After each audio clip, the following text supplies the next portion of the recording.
Welcome to another episode of USA Cricket Talks. Today we have a very interesting duo who are embarking on a journey of having a youth cricket academy in Chicagoland. I'm delighted to welcome Ron, the person behind the upcoming Cricket Youth Academy, Caso-Panthers, and Emaad, a popular personality in Chicago who has been running adult tournaments for over 10 plus years. Together, they are embarking on a journey to nurture young talent and doing their part to bring popularity to cricket in the US. So let's dive into what drives them and what their plans are and how they view the challenges in the future. All right, so welcome Ron and Emaad bhai. It's an absolute pleasure to have you guys here, and especially because you have taken the brave move and a very worthy move of starting a youth cricket academy in Chicago, right? So congratulations, and it's a fantastic move that I'm sure is going to help a lot of kids and the sport as well, right? And it's also a very interesting partnership, according to me, primarily because of what Caso brings to the table and what you, Ron, from your background of starting up new things and getting it to a good level. It's a very interesting marriage. So in this, we would like to explore how this marriage is and how it's going to work, right? It's a very interesting phase of it.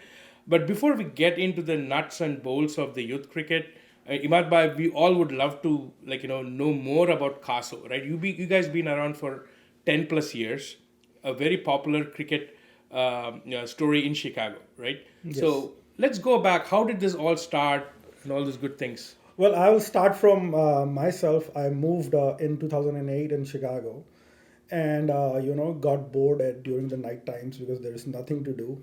Coming from Karachi, Pakistan, every Saturday night or Sunday night we used to play night cricket in gully cricket in Karachi, and over here the scenes were changed because I was going to College of DuPage, and Uh, weeknights means clubbing Right. and trying to get into that sort of a thing. But we were more likely. I was missing, cricket bonding, my friends and whatnot. So 1 year passed by. In 2009, I got introduced to cricket scene by Sohail Rahmani and Kamran Rashid of Bolingbrook. They approached me. I was working part time at the gas station, and that's where they approached me, and then I got involved with the cricket scene.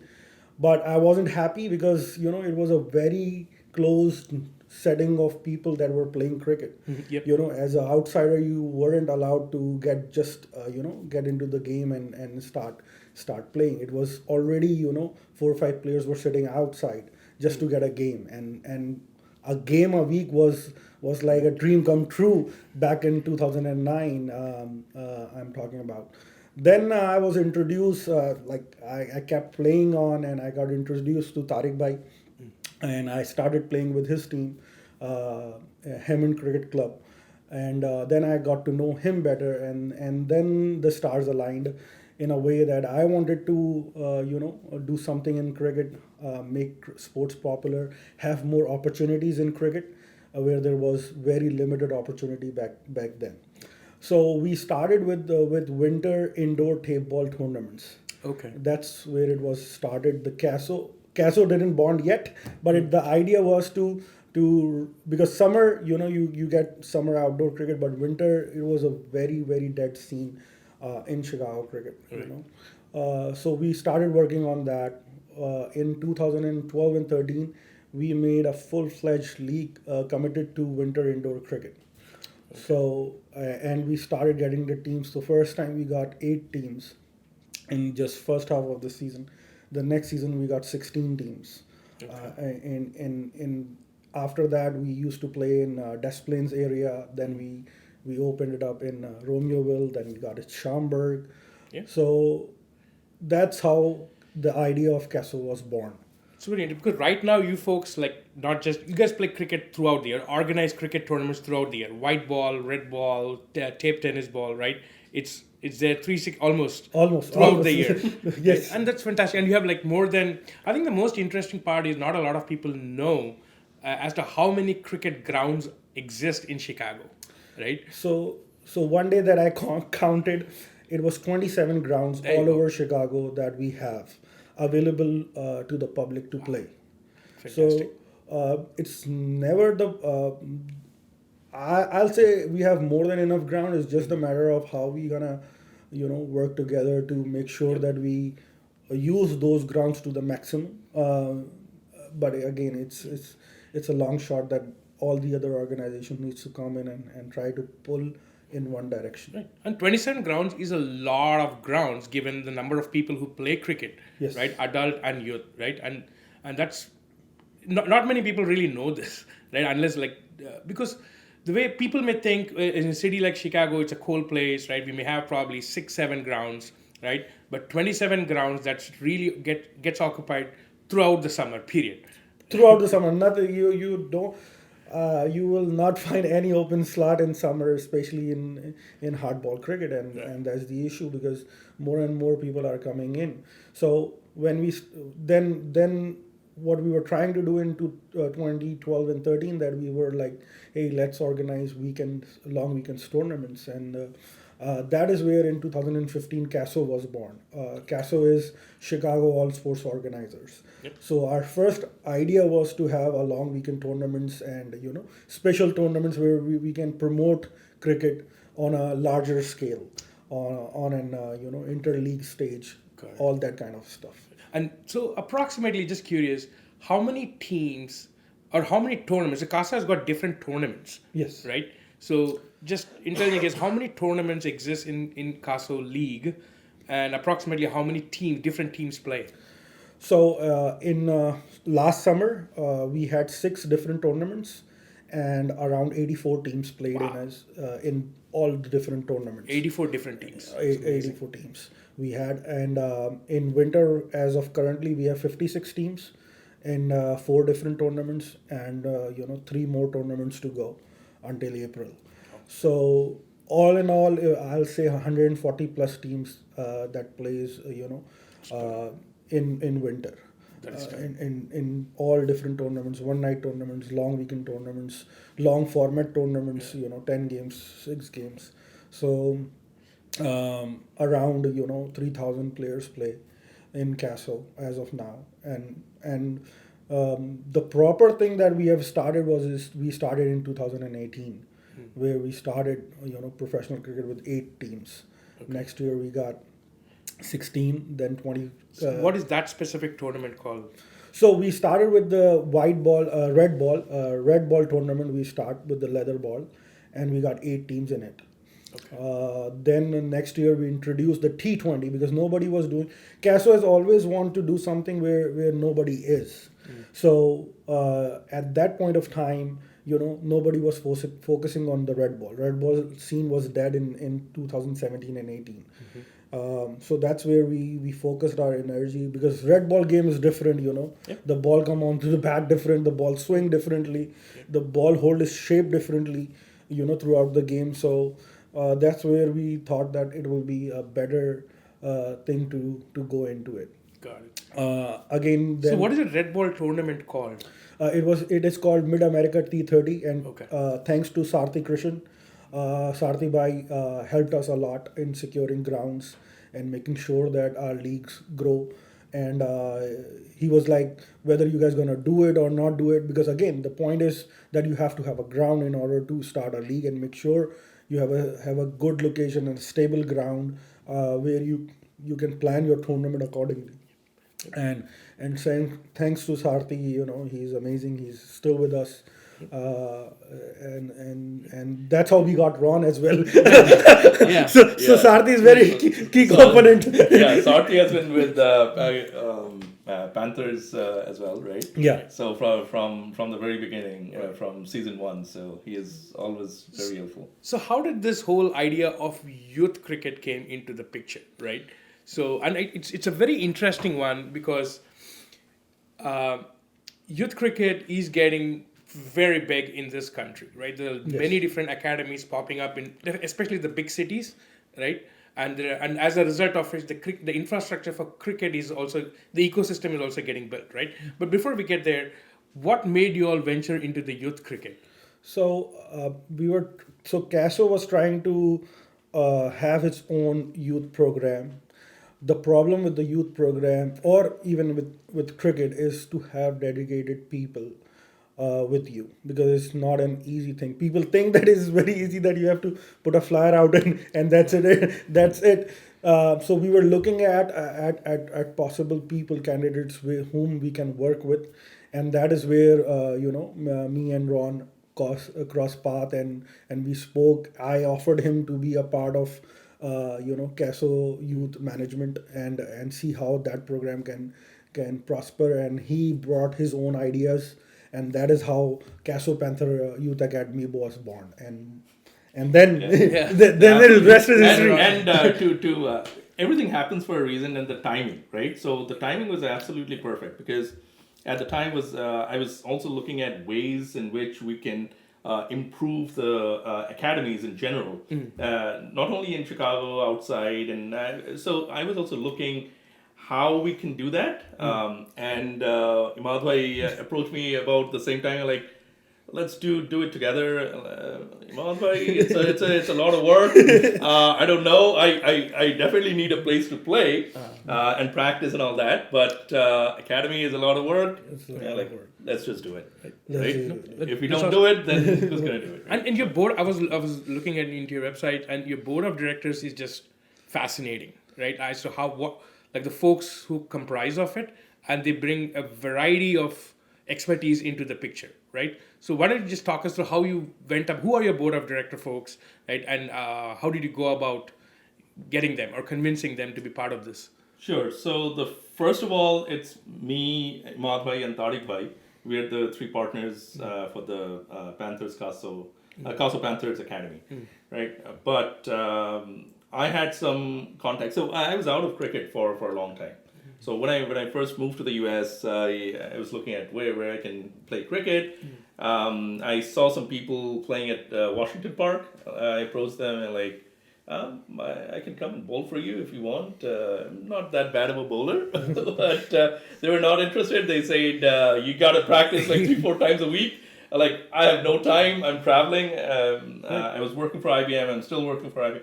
I don't have time for all this, but in the weekends I can come. I'm like, that's not gonna. So I didn't get a good vibe from them. So I was sort of out of cricket, doing the party scene more than cricket in the weekends. Yeah. And then my son also got interested. We, as you know, into cricket. So I was trying to introduce cricket into British school where he was going. So it's a British sport. You guys should start cricket, right? Yep. So I was always interested in getting cricket started inside of the schools, because it has to come from the bottom up, Yeah. right? Or else whoever is enthusiastic. It didn't quite work out.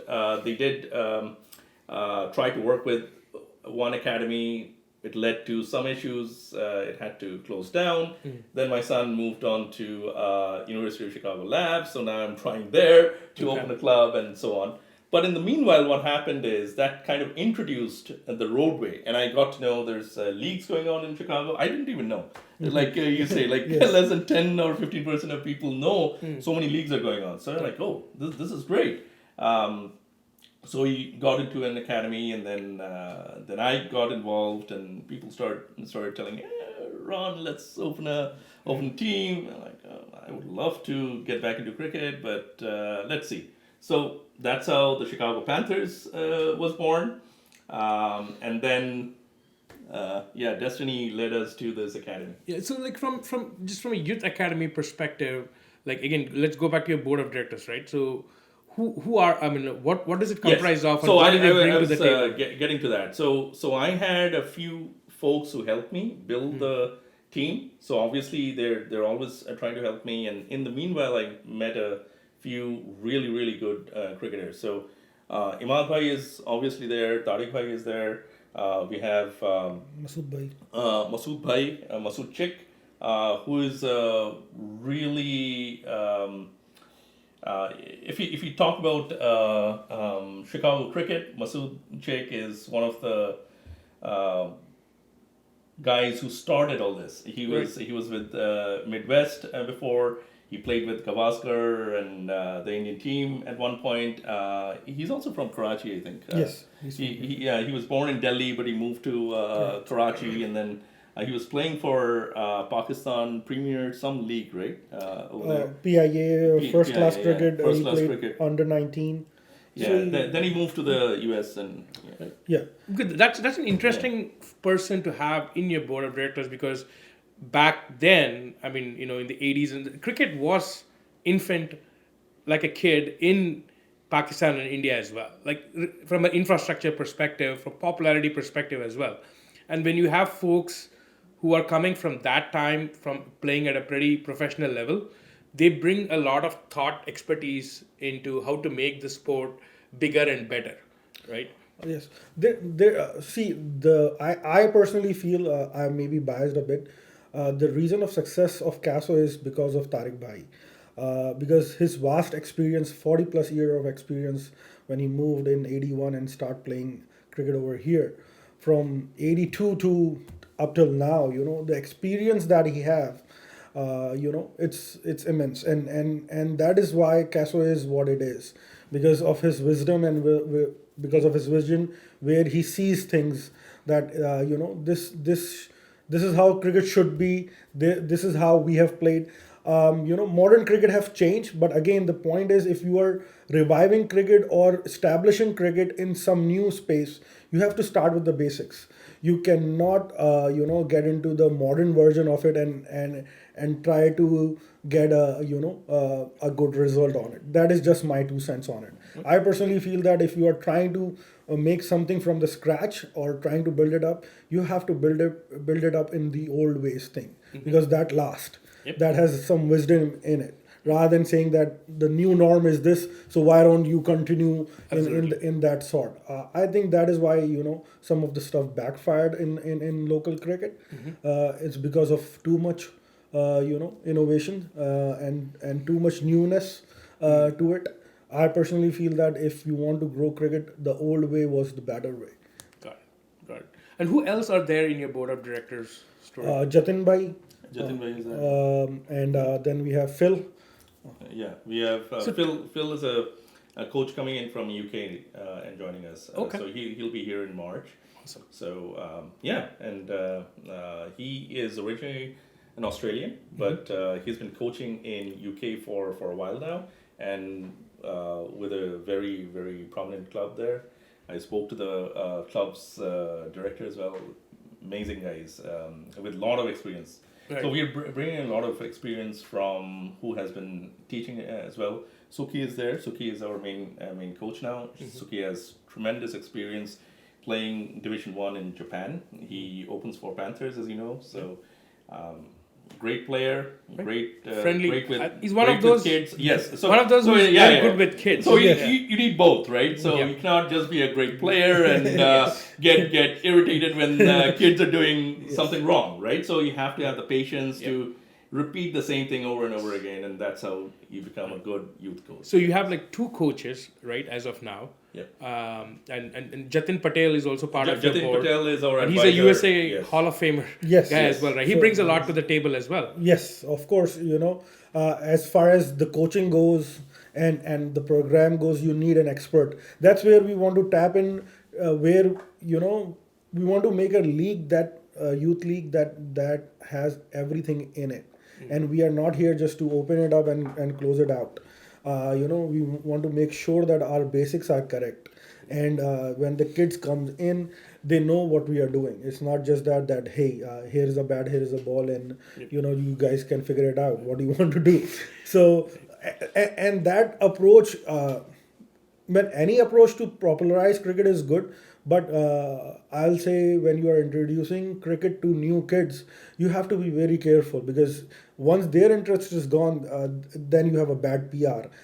Not in terms of it's what's gonna happen to your league or whatnot, but those youngsters gonna bring more youngsters in. Yes. When they are enjoying the game. If they are not enjoying the game, they are not gonna do other PR. They are gonna say, let's hang out in the basketball court. That is Right. more fun. Right. So And that's a good. Plus, playing in the US or in the Western world is slightly different from where we came from, right? Our background is India, Pakistan. Yeah. So we have a different way and style of teaching and things like that, and we want to bring a broader perspective as well, right? Yeah. So like people from UK and eventually we want to promote the coaching to our the coaches for baseball or basketball, retrain them for Like coach cricket. the coach type. Coach the coaches, right? And Jatin Bhai has been doing this program for a very long time, right? He's the only program that does certification for coaches. So who best but Jatin Bhai to assist us with that? And we'll also work on our own curriculum, and we'll have suggestions of how we would like to proceed. So everyone is aware of exactly what to do and what drills to do and what not to do. And we always welcome more feedback and anything we can add to improve the curriculum. So I mean, it's probably week 1 or 2 of the academy, right? So what are some of the key components or elements you think to bring up an academy, a youth cricket academy, right? So if I were to ask you to put together like a checklist or an SOP, right? What are some of the things that you should not miss and focus on it 80% of the time, right? So to me, first of all, you need some space to play, and in Chicago, that's very important because in winter, as you know, it's like what -7 right now outside. So there's no way you Right. can, like in India, I could have just ran outside and played some cricket. You can't do that. So space where you have actual long nets is very important because baseball is sort of half the distance that we Yeah. need for a proper run up and Yeah. bowling. So space is very, very important. Secondly, you need coaches. You need coaches who are going to dedicate their time, as well as you need someone who is willing to work with the youth and has the patience to work with the youth, and no making mistakes and then going there. So those are two main things, and obviously the expertise that the whole group brings in. You wanna? I personally say that the basic thing is, to understand where the youth is coming from. Uh, they have a different mindset than us. I personally feel that if I'm trying to learn something new, which I have no idea, I want someone to start from the scratch, from the basic. Nobody says that you don't know how to hold a ball. Even so, I say that if a kid is coming, he is coming from a very fresh approach. He doesn't know anything, and to make him comfortable in a way that the coach knows how to deal with those kids from the day one is a is the main thing. It's a grinding job, Yeah. not to be underestimated. Yeah, because if again I come to the same point that if the kid loses interest in the first session, he's not going to come for the second, third, or fourth session. Yeah. And he will bring you the bad PR because that kid has the friends that you want to promote in cricket. And then it becomes a parent forcing them into cricket. And for the sport as well, right? Because I think one of the key things that I've kind of course, talked to a few other people in my previous episodes is around the diversity part. So right now, it's a lot of people, like folks like us from the subcontinent, right? And so let's talk a little bit about that. So are you folks going to consciously make an effort to bring diversity into your academy? And when I say diversity, it's also not just people from origin, but also women cricket, right? Girls cricketers, right? Is that something that you guys are seriously thinking about? Absolutely. And Masood Sheikh already has his U19 team that he's Yes. playing all over the place. So what is that team? Tell me about it. That's the girls. Girls under 19 team that Masood Sheikh is working on in Chicagoland area. Yeah. We always try to encourage women to come forward and play in the league, or to have come and participate in youth events. Right. But it is very, very niche market as for now, because again, if we have an academy, if we have a dedicated facility for cricket, where we can allocate certain slots for women, until we have those kind of structure in place, I think the growth of cricket is in women's sector will not be as much as in men's cricket. Understanding that, coming from India or Pakistan, you always have a basic structure in there, where you can go and practice right now there is no facility for women's, or even if you say for men's. There is one here, one there, but it is not properly dedicated for cricket, and to be accessible to the masses. That is another thing. So we always talk about the expansion of cricket, but the thing is that it will not expand if it is accessible to each and every one. If a 18, 19-year student wants to practice, and he have to pay $50 for an hour, he's not gonna come and practice that. Yeah. So I'll add to that point actually. So cricket has always been, had been, when cricket started, had been an elitist sport, right? So very few people got to, like golf. Or, from a club perspective. From a club perspective, you have to be part of an elite group of people to be able to pay a lot of money to be able to play cricket. And that's why cricket was kind of limited until the whole subcontinent changed the rules, and we kind of democratized cricket by playing gully cricket. Yes. Right. So you play with whatever you have, even if you don't have a bat. We used to play with our hands. Right. Okay, but we have to play cricket. Yeah. So that's how it should be. It has to be accessible to people so that you start playing the game. The democratization of cricket has obviously evolved now, right? Especially if you put that concept in the US, right? I mean, especially in the Midwest area or in the East Coast, given the weather, etc. It is an expensive sport. Yes. Right? All the way from registration to getting your one-on-ones or two-on-ones and all those good things, equipments. Yes. Right? That's also pretty expensive, right? So from an economy of scale perspective, right? So how does at what point do the economies of scale kind of come down, right? As a sport in this country, like what should be some of the I'm just kind of like thinking it out loud, right? Like meaning how do we get the cost down? Irrespective of the academies and whatnot, right? Every academy has its own economics. So certain things like kits and these things have to be provided, and we need to see sponsorship to provide these things. So Jatin Bhai's certification program, actually he donates a lot of kits to the schools to get them started with cricket, right? Okay. So we did a program with University of Chicago Lab, and they had some money. There weren't any external sponsors, but Jatin Patel also came to that. And, his support was great. But so we actually provided some kits, right, as part of the funding for that event. So like we can do the event, but then no one can play cricket because they don't even have a bat. So something has to be there. So we gave them, but that's one part of the problem, right? The second part of the problem is how do we proceed after that, right? So someone has to encourage the kids to get into the game, right? Yeah. So it has to get into a rotation.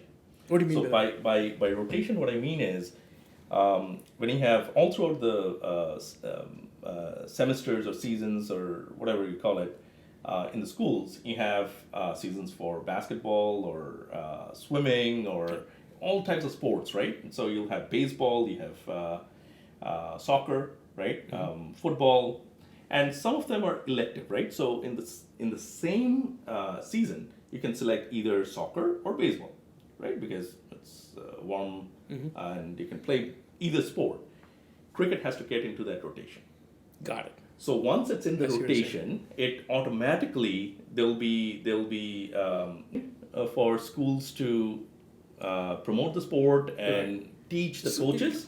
The coaches will now have an agenda to get taught in cricket, and then we can help them even better, right? Rather than us pushing. Now they have an agenda. Yeah. Yes, cricket is part of the curriculum. Now I gotta teach cricket, so I gotta know cricket. Yes. Right? And cricket being part of Olympics, I think from 2028 is a big deal, and that's going to happen in the US. I think so. I'm not sure if it's totally fixed yet, or I think it is. It is. It is final. It is final. Okay, great. Yeah, and it's going to happen in the US 2028, and USA will be part of because it's being hosted here. And even before that, we have the World Cup coming next year. Yes. This year. Right. So that's going to open the doors a little bit, hopefully for the sport. Right. So I'll jump back a little bit. You mentioned about being structured in the curriculum of cricket, right, from a youth academy perspective, right? So what does it mean, and how have you guys structured it? So we are still working towards that, right? Okay. So, but what I believe is, if you have any sort of education program, right? It doesn't matter whether it's sport or it can be computers, it can be history, geography, it doesn't matter. You have to have some sort of a structure. And there has to be some kind of criteria that tells you what level you are or what you need to do next to get to that level, right? So, and I've actually done a lot of research in this. I've also looked at ICC, and they don't even have a structure for youth. They don't have a step-by-step process. And that is something I'm actually working on. Anyways, but now you have videos and stuff. So before we can create exactly what we want, you can at least refer to all these videos. These are the recommended drills. These are the things. This is how you do the front drive or like late cut or different techniques. I mean, there's a progression to it, right? It's a progression. It's not yes. like, I'm not a cricket player by any means, but just a big fan of it. So I'm just thinking like, it's not like you start teaching how to play a square card in your lesson in your lesson 3, right? Or something like that. These are things that comes at a very different. So when you say curriculum, are you trying to say defining what the steps and the methodology is, right? That is all there is to it. And there's a lot of people who already know all this, right? It's just not laid down in a sequential or orderly manner. The other thing, in youth academies is the measurement of progress or regress. Yes. Right? Yes. So one of the biggest challenge as a parent or even for the kid is when people say, yeah, he or she is progressing, or how do we measure that? Or is it something that should be measured? Absolutely, it should be measured. Yes. And that is a huge ambiguity in cricket, as I see. If you compare, so cricket in the US is new, right? But if you look at other sports, if you look at basketball, everything has got proper measurements. Everything in the US, every sport you see has proper measurements. Okay, so in soccer, right? No one cares about Socrates passing to Zico, who actually makes the goal. Was it? Oh, Zico made a hat trick, right? No one's talking about Socrates who actually passed. But if you notice all the matrices in the US sports, right, in basketball, who gave you the assist? Right. Very, very important. If the assist wasn't there, then that guy wouldn't have put it in the basket. My point is, like, my question is more around, like, let's say a student enrolls, right? And then 3 months or 6 months later, right? There has to be a qualitative way, yes. I think there's a lot of feedback that comes and that is needed. Not underestimating, it's absolutely needed. But it has to be also backed up by a quantitative way. Right? Because people understand better when you talk numbers. Yes. At the end of the day, it has to be a score, right? Like if you get a mark sheet, you'll get a score at the end of the day. Did I get A or did I get B, right? And based on what criteria? That has to be determined, right? Now that doesn't exist, of course. So it's a matter of going through iterations, talking to coaches, talking to the experts, and finally coming up with a matrix, right? I have something in my head, but that's just me, but it has to be collaboratively done. And let's take a simple example, right? Let's take a fast bowler, right? The person joins day 1, they're clocking, let's say, 65 miles an hour, right? And then, of course, there's some actions that need to be corrected, and the pace needs to be improved, all those things, right? And then 3 or 6 months later, the coach thinks of, I need to work on XYZ things for the next 6 months, and your goal is for me to get you to like 70 miles an hour, right? Yeah. There has to be a quantitative way of doing these things. Yes, of course. When we are starting youth cricket league, that is our whole goal. If you're talking about fresh kid that is coming, the first step is to make sure that his bowling action is not. We are not getting into his bowling action first. The first thing is that he's pitching the ball in the pitch. So first he's throwing in the pitch. That is the first step.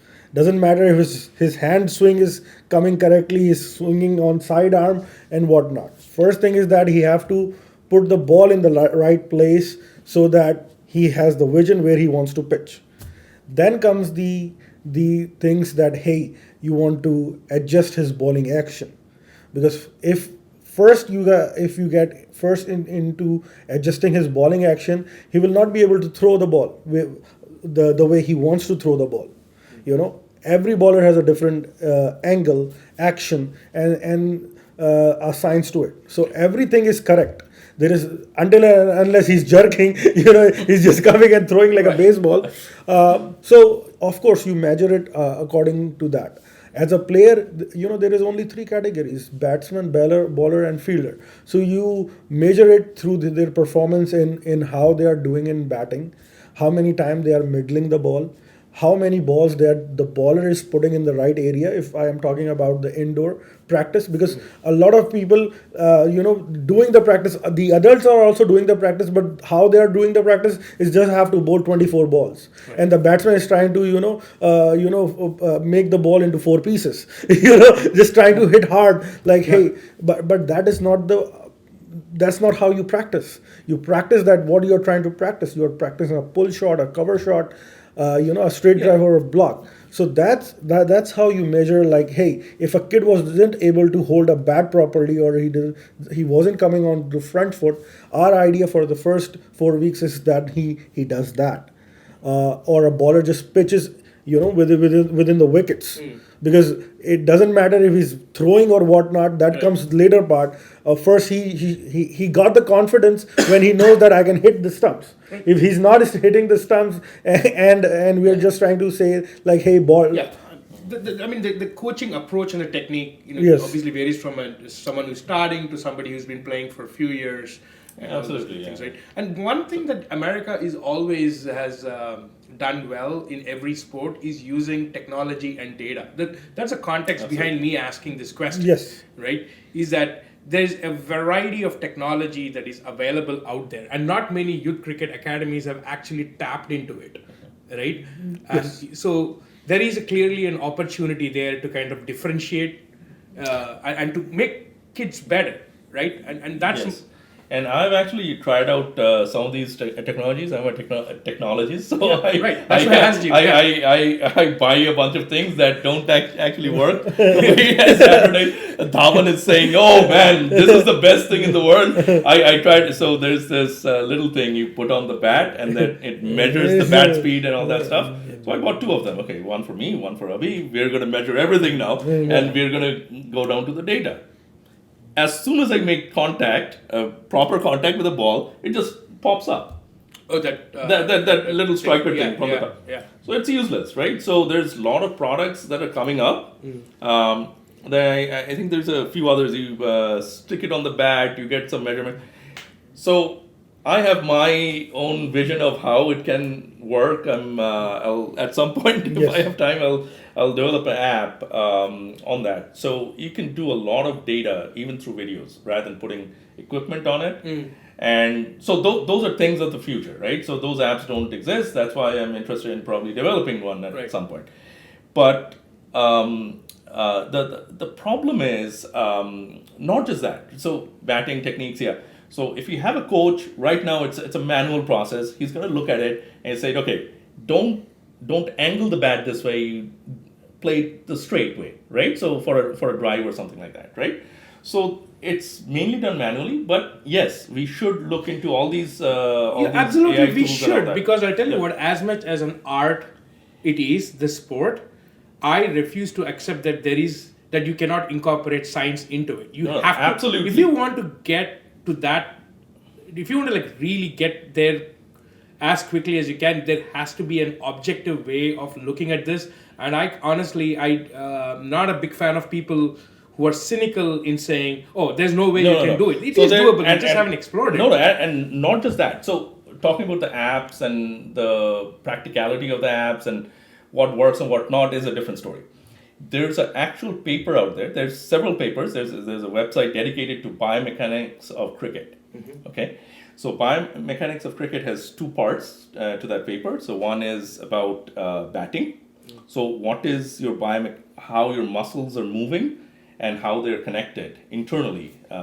So this is research paper. It's not like written by research scientists. And biomechanics of fast bowling, which is more important than the spin. Spin is also important, but fast bowling has a lot of attractors to it, right? Right. So if you look at all the attractors, people are always talking about this brace leg and knee. There's eight attractors, right? And these are all biologically proven, and they've done studies on most of the fast bowlers in the world to come up with this, right? So there's a lot of science behind this. Yeah, there is, and I think people get it. I think it'll be great if somebody kind of talks to like some kind of someone in Australia or UK, kind of dealing who are specialized in that domain of sports technology, right? Sports training technology. Let's put it that way, right? I think that will kind of change a little bit of the direction. I think we have to believe in that. We should not just believe that it's an art. There is a science to it. No, there's an absolute science to it. Yeah. There's no denying the fact that there is just a matter of connecting the dots. Yeah. And I feel the last 2-3 years in USA cricket is a very good step forward towards this sport, and especially World Cup coming, the Olympics are coming, so that will also help the other coaches to attract to this sport. It is just that now they can see that there is a bigger picture with minor, major, a coach can see that I can make something out of this sport. Rather than just going to the local teams, because there is no money. We have to understand that everything connects with money. If you want some innovation and if you want to try something new, that requires some funding, some backing, some investors, right. some sort of things should be there. And as of now, it is not there. But the good thing is, where we can see the bright light is that with the World Cup, everybody is taking interest in cricket. Everybody wants to know what is cricket, why cricket is happening over here, and who are the players and what's going on with that. And that is the best thing to have. Now, the people in elite class that are there, they just need to grab that opportunity and make sure the train doesn't miss this time.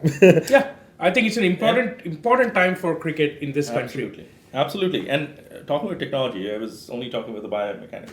There's also a lot of things you can do with the ball. How much the ball is swinging. Yeah. No one is measuring that, right? So even on international cricket, right, you're only measuring speed. Yes. What about the angle? What about this, that? Where is it pitching and how it's moving off the ground? There's a lot of things. Because what is going to work in indoor, it's not necessarily. It's not going to work outdoor. And quite frankly, right, so I was doing some research on identifying surfaces for different types of surfaces. So even if you're walking, right? Yes. So I was doing this for Rehabilitation Institute of Chicago research. The problem was totally different. Biomechanics of prosthetics while you're walking. So the way we'll walk on this surface, this is a very smooth surface, will be different than a rough surface if we're walking or on the carpet or which has a padding or something. You can identify these surfaces with visual recognition, right? So AI visual recognition, you can do that. Now you can adjust your fine tuning of that algorithm as you're walking. So if it can be done with bioprosthetics, which is much more complicated. You can definitely do that for cricket. Yeah. So you have to, every surface matters. I think people are not talking about this, personally speaking. I don't know why. I think because they don't have any stakes. And they don't, right. So thing. Yeah. And that is the only thing. As far as I go, why for the last 20-25 years, why the leagues didn't progress the way they should. It's just that there is nothing beneficial for them personally to put the effort in. It's a lot of effort. If you're trying to make something from the scratch, it is a lot of effort. And people always see what benefit it is. Is there any chance for it getting it bigger? There was nothing of that sort. If you would only talk about like 10 years ago, it wasn't anything like that.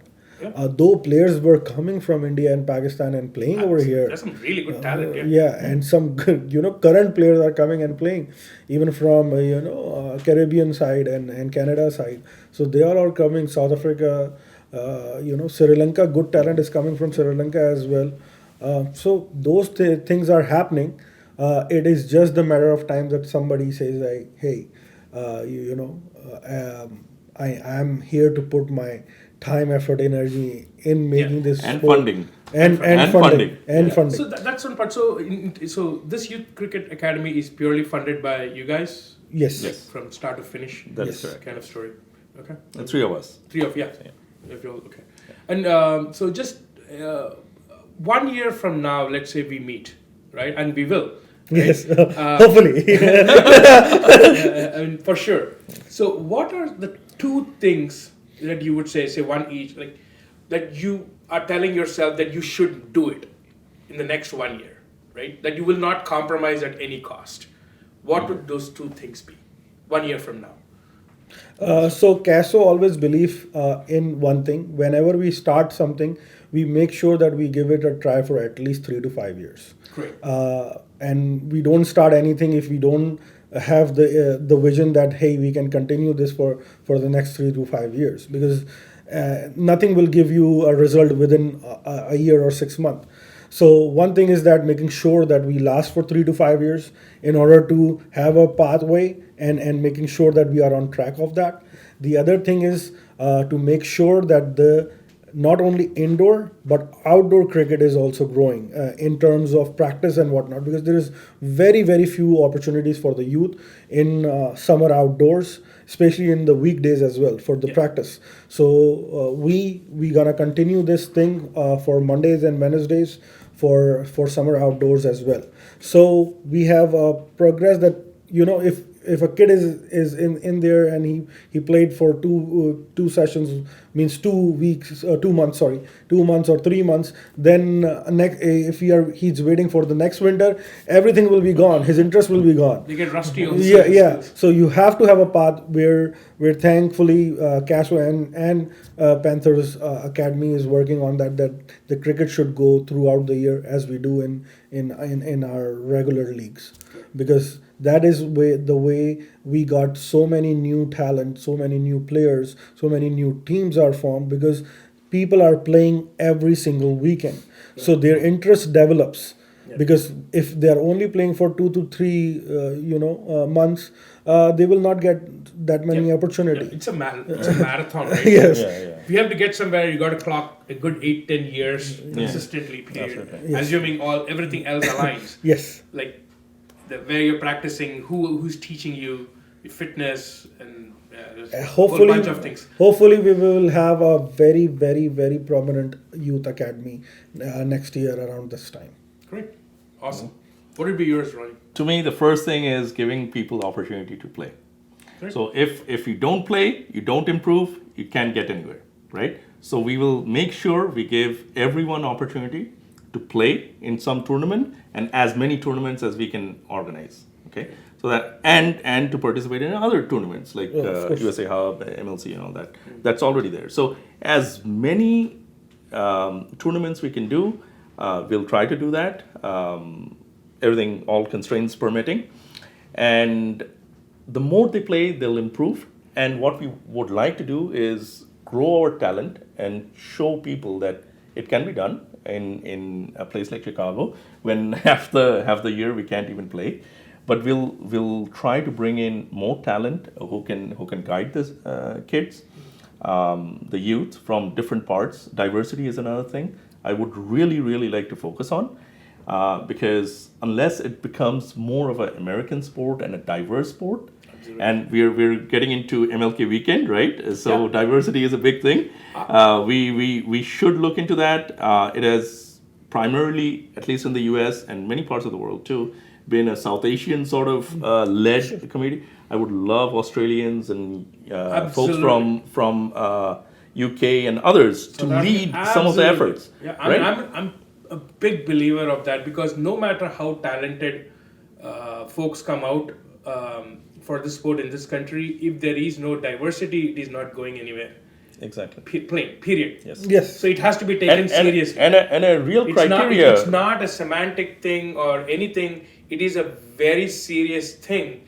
If US wants to see cricket as an approved sport in, I think, NCAA or whatever that thing is called. NCAA, yes. NCAA, right? Yeah. It has to have diversity. Absolutely. Else it's not going to. And it has to reach the masses, right? Yes. So we have to see how we can democratize cricket in the US, lowered the point of entry, Yeah. right? So Oh, yeah. with That's- funding and all that stuff, that's another I mean, thing the we have to economics look of at. cricket is expensive right now. It's very expensive. It's actually almost a rich man's and that's true in the U.S., not all In the over the US, world, yeah. because there's nothing is being funded by the government or anything. So that is a problem that we need to definitely solve. We have to tap into sports, not just donations, but there's sports certificates and stuff, and you have grants from the government Right. on sports. So we have to see how we can divert some of that to cricket. Right. Right, or else if the government doesn't get involved, then obviously it cannot scale, right? Right. And at some point, yes, big investors will come in and they want to make money. They're Yeah, not. I mean, there's no harm in it. I mean, the point is, are they giving the value for the money, right? I think right now it's in a very pretty weird spot at this point. Yeah, like it's a difficult problem to think about solve. soccer, I mean, right? All due respect, Yeah. right? But I think the economies of scale is currently showing that it is not a sport. It's a sport where the parents have to spend a lot of money. Yes, and Everywhere. And I used to think ice hockey was very expensive, right? Because you need time on the ice, and it's a very expensive sport just because of the logistics of it. Cricket is more expensive. Is it? Okay. It's Yes. more expensive than ice hockey. Than ice hockey. So it is becoming the most expensive, it's right? scale of it. Yes, and exactly. So I want to talk a little bit about the infrastructure, Emaad, with you, because you guys have access to like 27 odd grounds in the Chicago area, right? There is one hybrid in Elgin, and there is probably, I heard, one or two more coming in South Barrington. Yes. Right? So there's one in South Barrington, one in Elgin. On Elgin. So are there, just as a Caso Academy, and also from a youth perspective, are there plans, is it something that you folks will take it kind of seriously to have, to bring the concept of hybrid pitch, if not turf pitch, with the villages in the park district? Yes, we are always working with the park district. It is just that we said that it is to manage those things, you need a lot of funding and a lot of backing. Other the thing is that to maintain an hybrid pitch is not easy. It limits the number of games that you can play. So we, as a Caso stance, I'll say, as the market is where it is standing, I personally feel that we need to increase the number of games where people can play. Because if they play more number of games, there will be more number of players will be in the pool, and they're gonna bring more people into the pool. So that's how you will increase the pool. We can put a hybrid, but you cannot have a 3 game on a hybrid. You can have a 3 T20 games on a regular AstroTurf, but on a hybrid you cannot. Okay. So that will be more limiting the game, and as we said that it will go more into the elite class because the hybrid costs money. Who's gonna pay for it? So funding, I mean, is that something you feel there are folks in the Chicago area who can kind of help the sport out? I mean, are folks looking into it? I mean, there's one huge stadium, I think this is going to come up in Oswego. I believe it's approved Yes. on paper. So here it is the problem. People think that the return of investment is huge in cricket. I'll say it's -1,000 the return of investment. So because you cannot measure the time and effort and energy that goes into making sure that everything runs smoothly. In an organization, people just compare money to money, but it is not that. You have to have dedicated people who are willing to sacrifice their own time and making sure that it's going into it. Other than that, yes, of course, people are willing to spend crazy amount of money, in cricket stadiums and whatnot. And thanks to World Cup and whatever it is coming Also, up. I don't see, correct me if I'm wrong, I don't see a lot of fundraising efforts for cricket. So it's not necessary that the fund should come from one big, person or an entity. It's also at the grassroots level of raising funds, knowing the art of raising funds. That's a very good point, actually. So most of these things, like basketball or even Girl Scout cookies, right? It's a very good fundraiser. You're paying like $5, but it all adds up at the end. So we should look into something like this. Yes. So, one step at a time, kind of a thing. So, you have said correctly. The thing is that the people that are running the show in cricket doesn't have the background of a sports background, how to make this sport grow big. It is just an hobby kind of a thing, or helping the community kind of a thing. But thankfully, right now, where cricket is standing, people are taking it seriously in a career point of a thing. Not just to be a cricketer or a player, but to be a coach, to be an investor, But to be an umpire, to be an umpire, to be a stakeholder. And even the ROI can only be solved when people buy tickets to come to a game, right? So you have some kind of a revenue going on. If the revenue system, so Like, if it's no one as simple goes as to a this, game, right? it's all free. I honestly feel or- like there are some really good, fun matches that happen under the lights during summer. Yes. Right? And we could have like some kind of a stall with the permission of the park district and whatnot, right? Like, it's a simple idea, doable idea that can generate some amount of revenue, right? Every drop kind of adds up slowly at a grassroots level. I mean, I don't know. I'm just No. The problem with I'll park close that argument as well, because I got asked this question a lot. But there are so many issues in that. The permits, the suing, the food where it's coming from, it has a lot of effort, and there is no reward. And quite Organizing frankly, a the game- infrastructure is also not there, right? Yeah, So if it's so- a park district, anyone can walk in, right? Yeah. And, So the problem is not just you bring the crowd in. We have some of the mass crowd in American T20 trophy games, which happen in Hanover Park during the night games. Yep. We have seen 1,500 plus in the final game.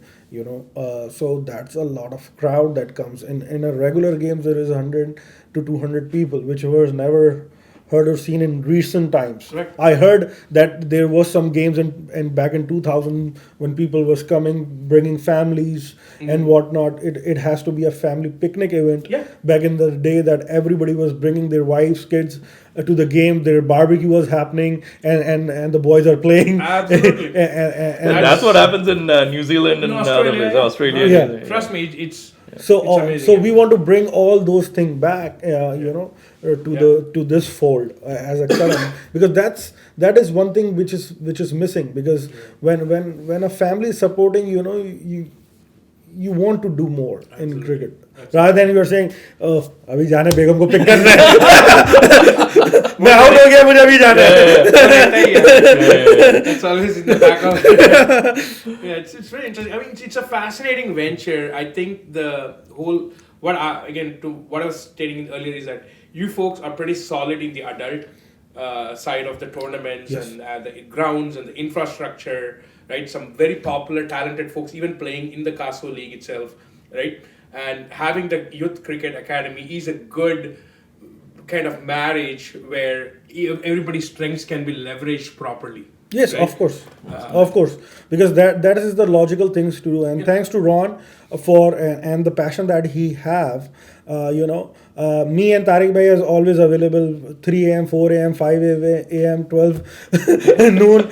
So we are always available, and Ron is something like that. That he's also available for cricket, because this is a thankless job, and you have to go above yourself in order to make an impact and make something. Absolutely, it is. I think that's why I want to really in this podcast. I want to really bring, because all these folks, right? Not just the folks who are coming up with the new academies, but like the umpires, some of the players that we have from overseas and our domestic players.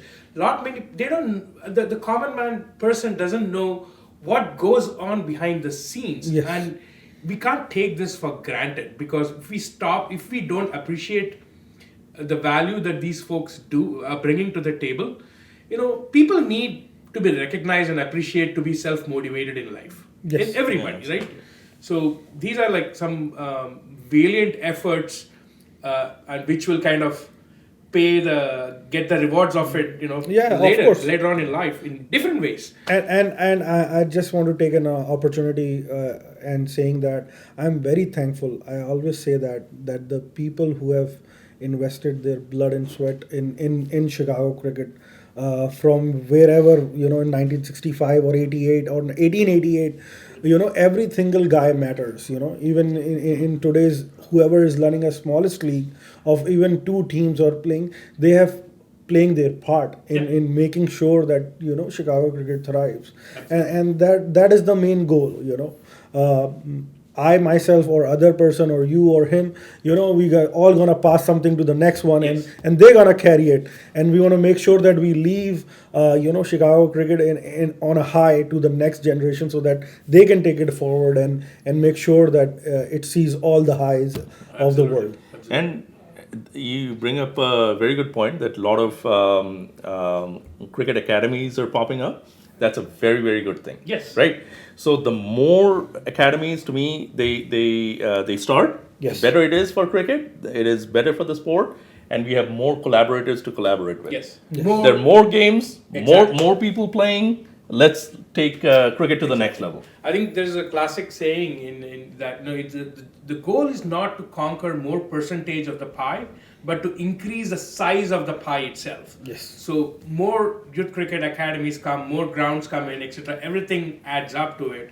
Exactly. And finally, there's a saying of pioneers despair and settlers prosper, right? So folks like you and many other academies are the pioneers, and eventually the next generation, the settlers per se, will see the benefits of the seeds that you folks have sown. So great. Any parting words, Emaad bhai, Ron bhai, for parents and for kids? For parents and kids, I'll just say, just play.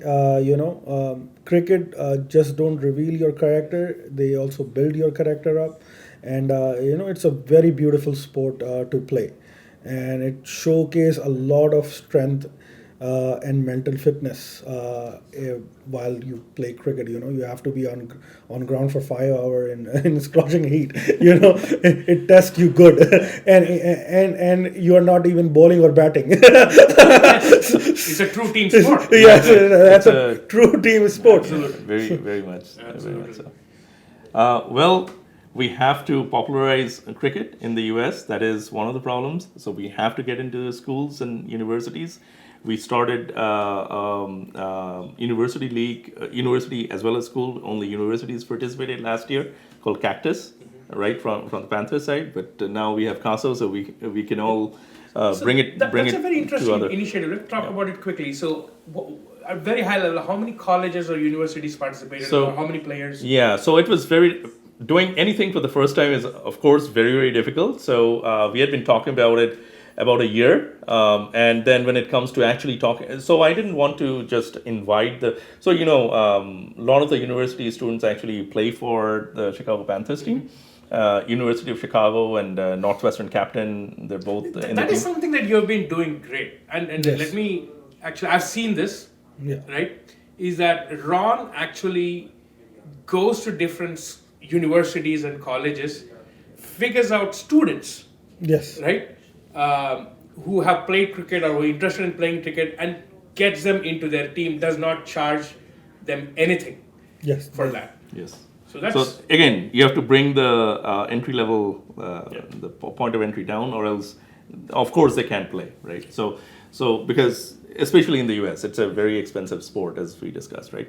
So that is very important, right? So as schools and colleges start participating, and then when you're playing against other universities, there's a whole different, like we used to play against other universities. Now you're playing for a university, you got to win, right?